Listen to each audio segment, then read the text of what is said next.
Hi friends, இன்றைக்கி என்ன topic பார்த்தீங்கன்னா, காரோட ஏசி கூலிங்கு குறையாம அந்த கூலிங் குறையாம வச்சுக்கிறது என்னன்ற டிப்ஸ் தான் கொடுக்க போகிறேன். இது வந்து நீங்கள் புது கார் வந்து நீங்கள் ஃபாலோ பண்ணிங்கன்னா கண்டிப்பாக வந்து இந்த காரோட கூலிங் குறையாது. என்னன்னு பார்த்தீங்கன்னா, நம்பர் 1 வந்து எல்லாரும் பண்ணுற மிஸ்டேக்ஸ் என்னென்னா, கார் கவரை போட்டுருவாங்க. அந்த வண்டி எடுக்கும்போது அந்த கவரை சுருட்டி டிக்கியில் போட்டுருவாங்க. அப்போது முதல்ல வந்து இந்த ஏசி ஃபில்ட்ரு வந்து அந்த டஸ்ட்டால் ஃபார்ம் ஆகி அந்த ப்ரெஷர் அந்த ப்ளோயர் வந்து கம்மியாகிடும். அதனாலேயே வந்து கூலிங் கம்மியாக இருக்கும். இந்த காருக்குள்ளே டஸ்ட்டு எப்படி வரும்னு நமக்கே தெரியாது. எந்த வழியெல்லாம் பூந்து வந்துடும். அது எப்படிலாம் வந்து டஸ்ட்டு உள்ளே வரும்னு சொல்கிறேன். பொதுவாக வந்து பார்த்தீங்கன்னா, இந்த விண்டோஸ் ஓப்பன் பண்ணாமல் ஓட்டினாலே போதும், டஸ்ட் அதிகமாக வராது. பட் நம்ம ஏறும்போது டஸ்ட்டு உள்ளே வந்து தான் இருக்கும். அந்த உள்ளே வர டஸ்ட்டு சீட்டில் ஃபார்ம் ஆகி ஆட்டோமேட்டிக்காக ஏசி வந்து இழுத்துக்கும். அப்போது இதை அவாய்ட் பண்ணணும். இந்த கவர் விஷயம் சொல்கிறேன். இந்த கவர் வந்து நம்ம என்ன பண்ணுறோம், என்னதான் உதிரி நம்ம உள்ள பின்னாடி டிக்கில வச்சாலும், சுருட்டி வச்சாலும், இந்த ப்ளோயர் இந்த இந்த ஏசி என்ன பண்ணும், அந்த கார் கவர் மேலே எல்லா டஸ்ட்டையும் இழுத்துரும். அப்போது டெய்லி நீங்கள் வச்சு நீங்கள் வந்து ட்ராவல் பண்ணும்போதோ அந்த டஸ்ட்டு ஃபுல்லாக ரொம்ப சீக்கிரமாக கார் வந்து அப்சர்வ் பண்ணிக்கும். இதை அவாய்ட் பண்ணனா, ஒன்று கவரை வந்து டிக்கில வைக்காமல் வெளியில் வீட்டில் வைக்கலாம். இல்லை எனக்கு வீட்டில் வைக்கிறதுக்கு இடம் இல்லைன்னா, ஒரு பெரிய கவர் பிளாஸ்டிக் கவர் வாங்கி அந்த கவரை நம்ம கார் கவரை சுருட்டி உள்ளே வச்சு ஒரு நாட் போட்டு கட்டிட்டு போட்டுடலாம். அப்போ பார்த்தீங்கன்னா அந்த கார் கவர் மேலே இருக்கிற எந்த ஒரு டஸ்ட்டும் ஏசிக்கு வராது. இன்னொன்று, கார் கவர் வந்து நீங்கள் மடிக்கும் போது டாப்பு வந்து உள்ளே வர மாதிரி மடிக்கணும். ஸோ இந்த டிப்ஸை யூஸ் பண்ணுங்கள். ரெண்டாவது வந்து ப்ளோயர் இருக்குது. ஏசி ஆன் பண்ணுறோம், ப்ளோயர் இருக்குது. இந்த ப்ளோயரில் வந்து 1ல் வச்சா எனக்கு பெட்ரோல் கம்மியாக செலவாகும், 3ல் வச்சா பெட்ரோல் ஜாஸ்தி செலவாகும் அப்படின்னு சொல்லுவாங்க. அதெல்லாம் கிடையாதுங்க.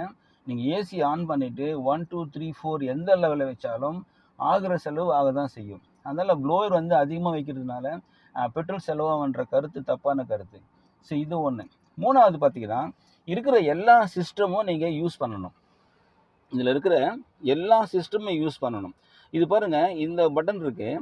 இது வந்து ஃப்ரண்ட் சைடில் ஏர் வந்து வெளியே போகிறதுக்கான எக்ஸாஸ்ட் பண்ணுற பட்டன் வச்சிங்களேன். இது அழுத்தணும்.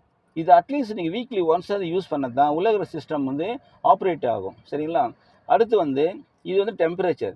இந்த டெம்பரேச்சர் வந்து நம்மளுக்கு ஒரு வெளியில் வந்து ஒரு 23 இருக்குன்னா 23 வச்சுக்கலாம். வெளியில் 26 தான் 26 வைக்கலாம். வெளியே இருக்கிற டெம்பரேச்சரும் உள்ளே டெம்பரேச்சரும் ஈக்குவலாக இருந்தால் இந்த ஃபாக் வந்து வராது. கண்ணாடிக்கு வெளியவோ காருக்கு உள்ளவோ ஃபாக் வராது.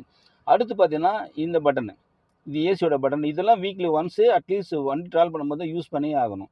அதே மாதிரி இந்த மோடு அந்த அட்லீஸ்ட் நீங்கள் வீக்லி ஒன்ஸு ஒன் டைமு இது ஒரு 5 மினிட்ஸ் இது அந்த பட்டன்லாம் நீங்கள் யூஸ் பண்ணிங்கன்னா இதில் இருக்கிற எல்லா சிஸ்டமும் ஆப்ரேட் ஆகும்.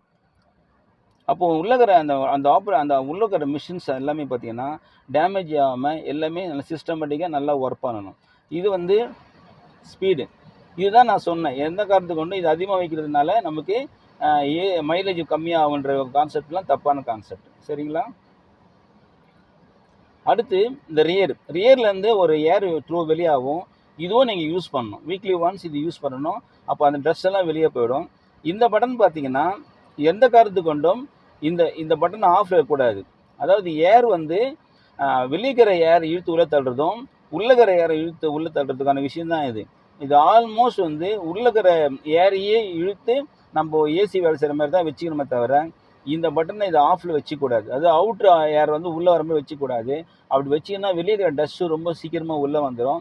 இந்த மாதிரி ஆஃப் பட்டன் வந்து ஹில் ஸ்டேஷனில் மழை காலத்தில் யூஸ் பண்ணலாம். மற்றபடி நார்மலாக வந்து நீங்கள் இந்த பட்டன் வந்து போட்டு அதாவது இன்பில்டாக வந்து ஏசியை சர்க்குலேட் பண்ணுற பட்டன் தான் யூஸ் பண்ணணும். ஒருவேளை வந்து காரில் ரொம்ப ஸ்மெல் ஆயிடுச்சு, தாங்க முடியல அப்படின்னா நீங்கள் இந்த பட்டனை ஆஃப் பண்ணி அவுட்ரு ஏர் வந்து யூஸ் பண்ணலாம். சரிங்களா? இந்த மாதிரி அவுட்டரை வந்து நீங்கள் ஆஃப் பண்ணி வச்சுருந்தா மட்டும்தான் கூலிங் நல்லா கிடைக்கும். ஸோ இதுதான் வந்து ஏசியோட டிப்ஸு. அடுத்து பார்த்தீங்கன்னா ஒரு 10-15 கிலோமீட்டருக்கு சர்வீஸ் விடும் போதும் நீங்கள் ஆட்டோமேட்டிக்காக 15 கிலோமீட்டருக்கு இந்த கார் சர்வீஸ் விடும் போதும் ஃபில்டரை வந்து க்ளீன் பண்ணுங்கள். சரிங்களா? ஸோ இதுதான் இந்த டாபிக் இன்றைக்கி.